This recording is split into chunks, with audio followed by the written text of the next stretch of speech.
In Proverbs 27:6, it says, "Faithful are the wounds of a friend, but deceitful are the kisses of an enemy." Now, I think this is fancy talk, for even if your friend says something unkind, he does it for your best interest. But be careful around people who aren't your friends and are maybe going to try to deceive you. I want to tell you a little story today about high school days. When I went to high school, the coolest kid in high school was Greg. Greg had things that we didn't have. He had a .22 caliber rifle. He had cowboy boots. And he had a motorcycle. He was clearly the hippest kid in school. I didn't have long hair like Greg. I didn't have a .22 rifle. I certainly didn't have a motorcycle. And I wasn't considered the coolest kid in school like he was. One Saturday, I walked down to the local park where there were some stands and a little field. And I was just kicking rocks around. I didn't have much to do. And lo and behold, riding his bicycle, not his motorcycle, but riding his bicycle was Greg. Even his bicycle was cool. It was a deep blue. It had shocks, which in those days most bikes didn't. And it was really neat. And he rode over to where I was kicking the rocks, and he sat down and we talked a little bit. Now this just doesn't happen. We weren't close buddies. I wasn't in his social group, but he was talking to me. And that made me feel kind of special. After a few minutes, he looked at me and said, "Paul, can I tell you something?"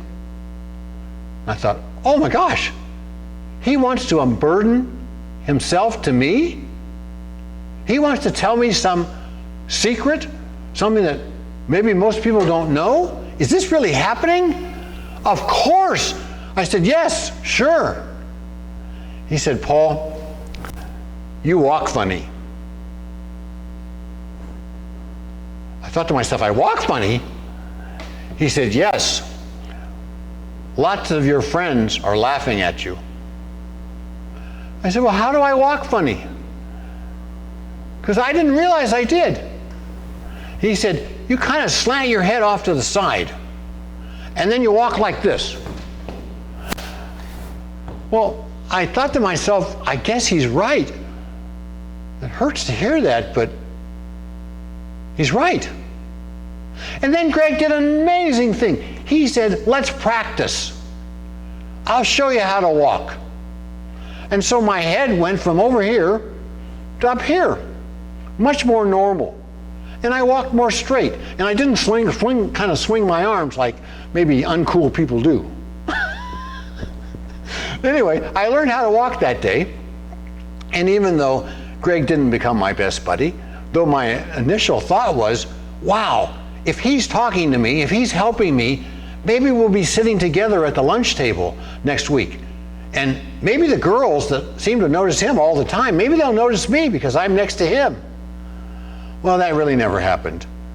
I wasn't invited to sit next to him at the lunch table, and I don't know if the girls really ever noticed me at that age. But at least I walked straighter. I was able to take his, what Proverbs would have called a wound, has been a faithful gesture that he told me in truth. He told me for my best interest. Now I want to tell you another story. When my son was playing Little League, he got up to the majors level of Little League, which I think is around 11 to 12. It's the last official year of Little League. In our valley, we had 12 Little League teams.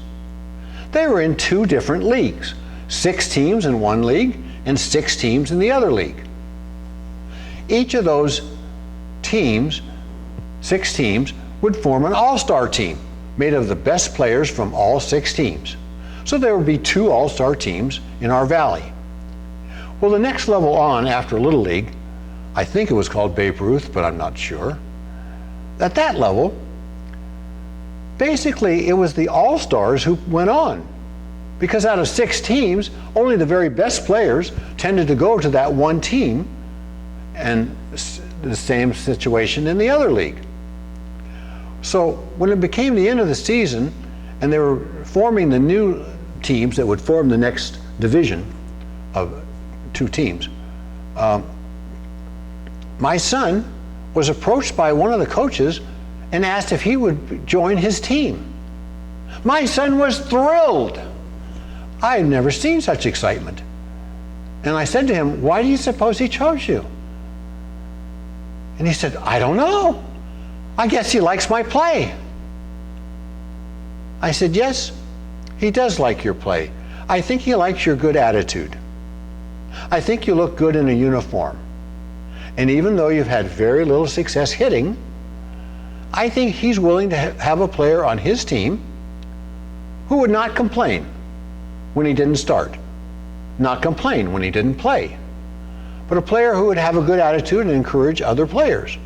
And if some boy was finally sick or out of town, he would have a fill-in person. I think he's chosen you not to play, but to sit, because he needs a backup. If you want to do that, then we'll register you. If, on the other hand, you don't want to spend the whole season being a backup player, since you haven't had a lot of success in Little League so far, then I will take the registration money that I would pay, the $100 for your registration fee, and I'll give it to you. And you may use it in any way you want. My son thought over for a little bit, and he came up to me and he said, "Dad, I'll take the money." And so I gave him the $100. I'm sure it hurt to realize the reason why he'd been chosen. You see, my son rarely hit the ball. I think he had as many strikeouts as he had actual contact with the ball. So about half the time he didn't hit the ball at all. And he wasn't a strong player, but he looked good in the uniform and he had a nice attitude. And I'm pretty sure the coach chose him for those reasons. A word spoken,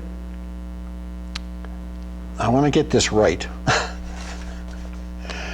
Faithful are the wounds of a friend. That means that a word spoken in love can be trusted. May we be people who speak in love, and may our words be the words of a friend that can be trusted.